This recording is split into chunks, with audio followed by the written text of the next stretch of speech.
Who could it be at this late hour? My husband and I checked the video intercom when the doorbell rang. There was our 5-year-old granddaughter Nancy standing there, shivering. Grandma, help me. I quickly opened the door and let Nancy in.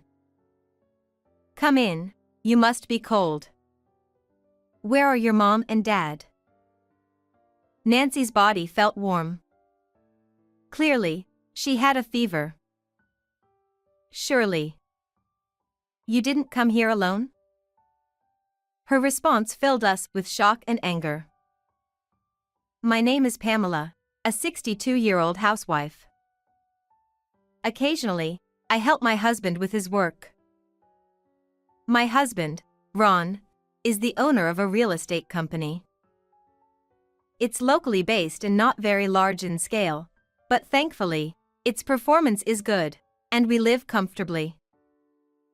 However, there is one concern on our minds. My daughter Molly and my granddaughter Nancy, who will turn 5 this year, are the one we have. Molly has always had a strong-willed personality since she was young, but as she entered her rebellious teenage years, her defiance only grew stronger. Her circle of friends also became gradually more flashy and mischievous. Despite our efforts to communicate with her, Molly's rebellious attitude has been resistant to change. My husband and I have patiently watched over her, believing that one day we would understand each other better, but that day has yet to come. After graduating from high school, my daughter moved out to live on her own while attending vocational school, and she rarely visited us. Several years passed, and she got married and gave birth to a daughter. Once she became a mother, she started to visit us with her child more frequently, and we thought that perhaps the day of understanding had finally arrived. However, over the past 6 months, our relationship with our daughter has begun to drift apart again. She doesn't reply to emails, and calls go to voicemail, leaving us unable to see our daughter and granddaughter. We assumed she must be busy. One day, I heard a concerning story from a close friend of mine. They mentioned seeing Nancy playing alone on the swings in the park, even though it was already dark outside in the late afternoon. Considering that it's not typical for a small child to play alone at that time and that there were no apparent adults around, it raised serious concerns. After hearing this, I couldn't shake off my worries, so I immediately called my daughter, but it went to voicemail as usual. Unable to sit still with worry, I decided to visit my daughter's home impulsively. My daughter, her husband Andy, and my granddaughter live in an apartment about a 15-minute drive from my home. She had been a stay-at-home mom ever since she became pregnant with my granddaughter, so I figured she'd be home on a weekday morning. However, there was no response when I pressed the intercom. When I rang it again, I got a response in an irritated tone, "Yes." As soon as she realized it was me, my daughter responded with a flustered tone. Huh. Mom? If you were coming, you should have called first. I called several times. You didn't reply to messages, and I couldn't reach you, so I came over. Can we talk for a bit? The house is really messy right now, so I'd rather you didn't come in. Besides, Nancy isn't feeling well and she's resting. It seemed my daughter really didn't want me to come up. Let's talk in the small park in front of the apartment building. Just for about 10 minutes. Reluctantly, my daughter agreed, and we ended up sitting on a bench in the small park in front of the apartment building to talk. Just showing up without any notice. What's the deal? It's incredibly rude.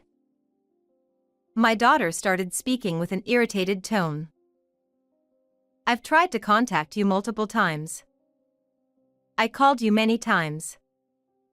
How have you been lately? I haven't seen you in a while, so I was worried. Also, There's something bothering me that I want to ask you about. I told her the story I heard from a friend about seeing a child look like my granddaughter alone at the park. That person must have been mistaken. I wouldn't let her wander around alone at such a late hour. Don't worry, we all are doing fine.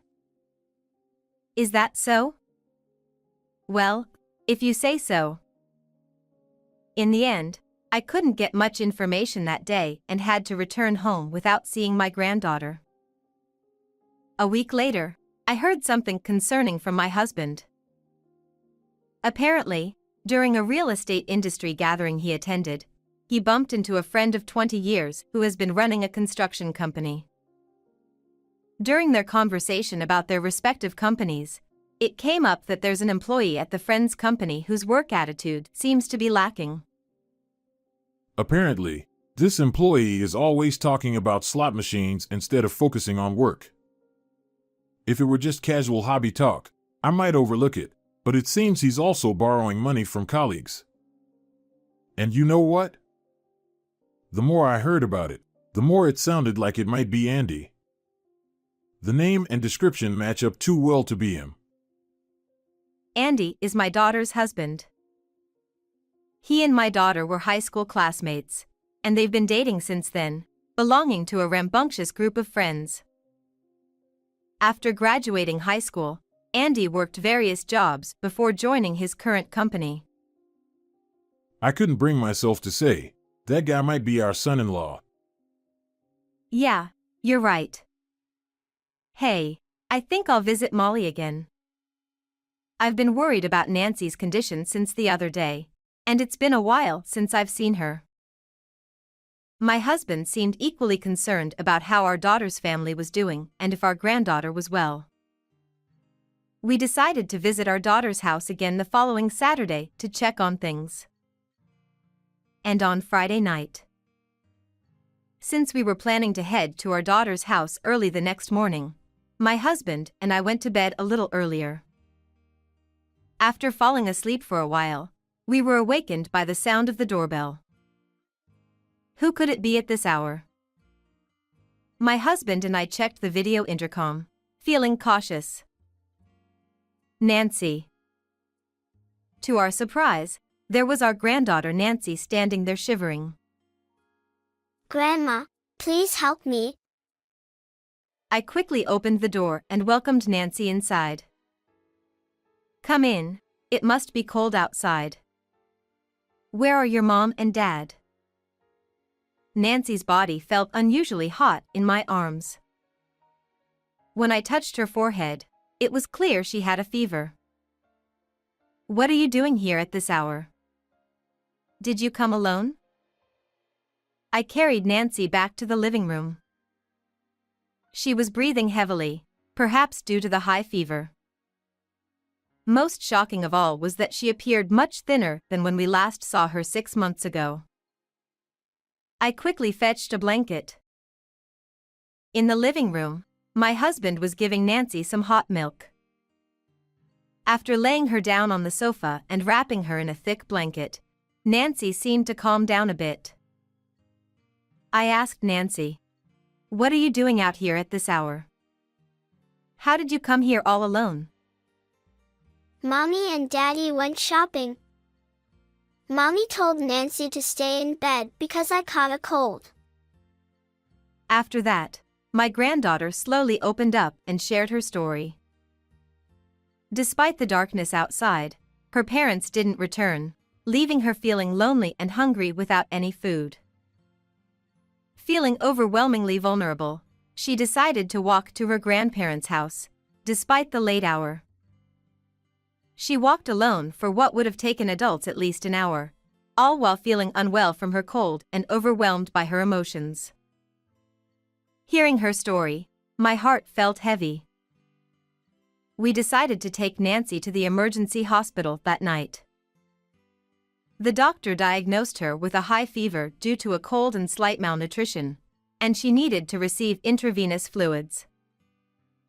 As I watched my granddaughter sleep while receiving the tears welled up in my eyes.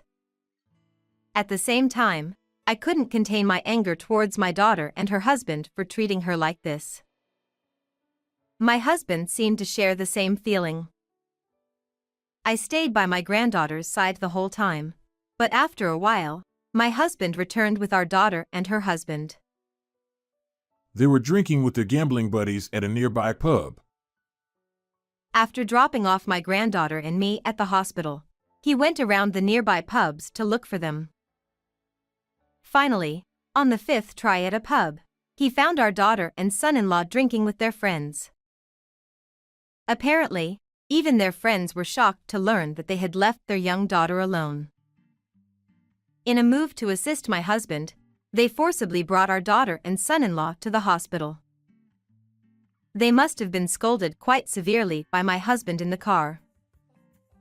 Both of them looked quite awkward. Do you two realize what you've done? Be honest and tell us everything you've done so far. Unable to bear it, I questioned them sternly, and they began to confess everything they had done. Every weekend, they would go to the slots and leave Nancy alone until late at night. And when they were lucky enough to win, they would gather their friends and go out drinking until the early hours, just like today. Surprisingly, they basically neglected Nancy, sometimes even serving her ready-made meals or, at worst, not providing her with any food at all. I couldn't hold my anger any longer. I will report you to the police. You're aware that what you're doing is wrong, right? That's why you stopped visiting us and refused to let me visit you.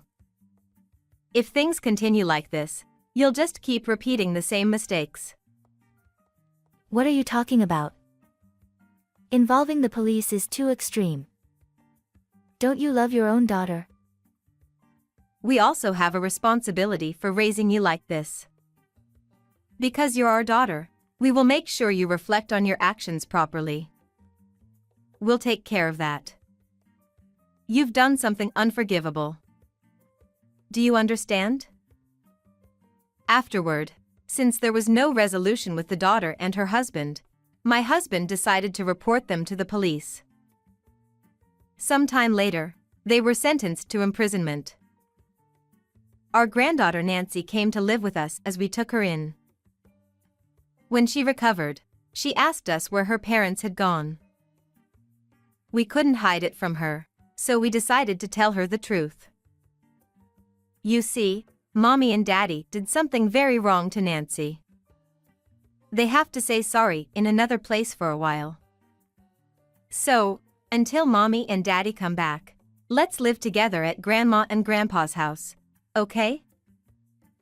Nancy listened quietly with her head down.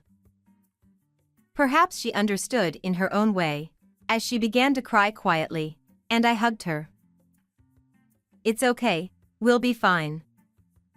Let's live happily together with Grandma and Grandpa from now on. I promise, Nancy, we won't let you feel sad. After that, my husband and I were busy every day with our second round of parenting. I prepared nutritious meals every day, considering her preferences, while my husband took her out to play whenever he had time off. Nancy's complexion improved day by day, and she started to look plumper like a girl her age. Most importantly, it was wonderful to see her smiling more often. Several years passed, and my daughter was released from prison. A few days after her release, she came to visit us. When I opened the front door, she bowed deeply to us. I'm truly sorry for everything. I've reflected on the unforgivable things I've done. I'm deeply sorry once again. She seemed genuinely remorseful as she apologized to us. After inviting her in and listening to her story, she told us that she had divorced Andy, her husband. Her time in prison had changed her drastically, and she appeared much calmer and more subdued than before. Is Nancy here? I want to live with her again, so I've come to pick her up. Calling out her granddaughter's name, my daughter looked around the living room. Mom? Before I knew it, my granddaughter had come out of her room. Nancy. You've grown so much. And you're so tall now. Whether it was from happiness to see her mother or from nervousness, Nancy's face seemed a bit shy. Yeah. Mommy's here to take you home. However, when my daughter reached out her hand, Nancy instinctively stepped back. No. I want to stay with Grandma and Grandpa. Mommy will make lots of your favorite food, Nancy. When I was little and hungry, Mommy didn't cook for me. Grandma cooks a lot for me. And on days off, Grandpa plays with me a lot. I don't want to feel hungry and lonely like before. As she spoke, Nancy shed tears. Nancy, let's go back to your room. My husband took crying Nancy back to her room. Wait, I won't make you feel that way anymore. In the end, my daughter couldn't go home with Nancy that day. It was inevitable, but seeing my daughter leaving in tears was very painful. Afterwards, my daughter rented a small apartment and started living on her own. She works in a warehouse, which is physically demanding and quite challenging. It's still early days, but my husband and I have decided not to give up on her and watch over her. She always hands over child support every month without fail. Seeing her like this, it seems she has truly turned over a new leaf. And whenever she meets me, she always asks about Nancy. I told my daughter this. Even though Nancy was young, she hasn't forgotten what happened to her. When Nancy grows up more, maybe the day will come when she can forgive you. Until then, all you can do is keep your distance and watch over her. My daughter nodded tearfully at my words. Nancy is growing up healthy and thriving. It seems she has made many friends at school and she tells us about her day at the dinner table every day. Hearing such stories brings me immense happiness. Though I feel bad for my daughter, I can't help but wish for days like these to continue. But I hope that someday Nancy will be able to forgive her mother, and when that day comes, I wish for my daughter and granddaughter to live together as a family again.